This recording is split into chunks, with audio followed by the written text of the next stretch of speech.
Ibinalita ni Donalyn Bartolome sa social media na opisyal na silang magkarelasyon ng aktor na si JM De Guzman sa kanyang social media accounts noong June 28, 2024. Nag-upload si Donalyn ng mga snaps mula sa romantic night kasama si JM noong isang taon, kung saan sila ay nag-cosplay bilang Megara at Hercules, kalakip ng karusel ng mga larawan, ang isang mahabang caption na nagbabahagi ng timeline ng kanilang pag-iibigan.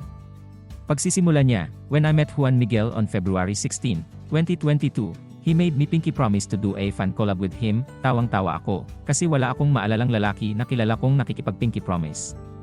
"We did he have to make me promise? I'll tell you next time." I delivered our pinky promise. And all this happened.